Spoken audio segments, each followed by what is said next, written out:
휴가철이 두려운 반려동물들 이란 기사 제목만 보아도 목에 가시가 걸린 것처럼 아프고 속상한데 동물보호소는 유기 증가로 포화 상태여서 무더위에 더욱 열악한 환경인데 자원봉사자 마저 부족해서 어려움을 겪고 있다는 기사를 읽고 반려견을 키우기 전에 평생을 함께할 가족 구성원이며 아프고 늙어도 건강하게 돌보고 책임질 마음가짐을 가지고 있는지 꼭 이 영상을 보시고 확인해 확신을 하시면 입양해주세요. 반려견은 우리 사람들에게 친구 혹은 아이와 같은 가족과 같은 존재로 우리에게 많은 정서적 위로와 행복을 주는 존재입니다. 그러므로 입양 전에 반려견과의 유대관계를 인연을 소중히 여길 것인지 자신에게 다짐하는 자세가 필요합니다. 강아지를 키우다 보면 늘 좋은 일만 있는 것은 아니니 반려견을 키우기 전에 꼭 알아야 할 현실적인 것들을 말씀드립니다. 1. 강아지를 키우는 데는 많은 시간과 비용이 듭니다.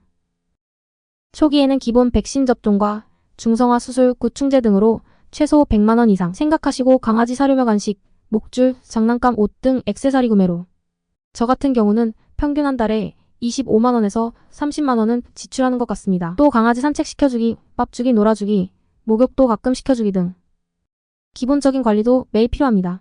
입양 전 가족들과 상의하여 충분한 시간을 서로 협조하여 낼 수 있는지도 의논하여 결정해주세요. 왜냐면 많은 버려지는 개들이 바쁜 직장인과 시간 부족이 원인인 경우가 많습니다. 이 야생의 늑대가 조상인 강아지들은 충분한 운동과 활동이 필요합니다. 운동량 부족 시 문제 행동이 생길 수 있습니다.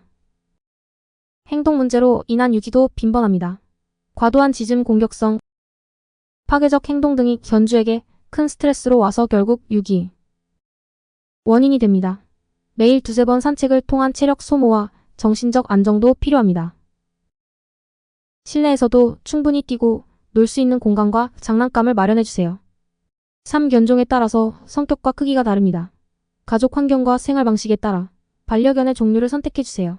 주거 공간이 강아지 키우기에 적합한지, 아파트 규정이 허용하는지, 마당이 있는지, 예를 들어 아파트에서 키우는 경우는 운동량이 많고 활동적인 대형견은 추천하지 않으며 푸들이나 말티즈 같은 소형견을 선택하시면 좋고, 어린아이가 있을 경우 처음 키우시는 분들 같은 경우도 견종별 특징을 사전에 잘 알아보시고 입양해주시고, 짖는 소리에 대한 이웃간 갈등과 운동 부족 해소 등 대형견은 마당이 있는 단독주택이 더 적합합니다. 특히 털에 민감한 가족이 있다면 털이 덜 빠지는 견종인 푸들이나 비숑 같은 견종이 좋고 알러지 유발 확률도 적습니다. 하지만 가족 중에 강아지 털에 심한 알러지 반응이 있다면 반려견을 키우지 않는 것이 좋습니다. 완전 예방이 어렵기 때문에요.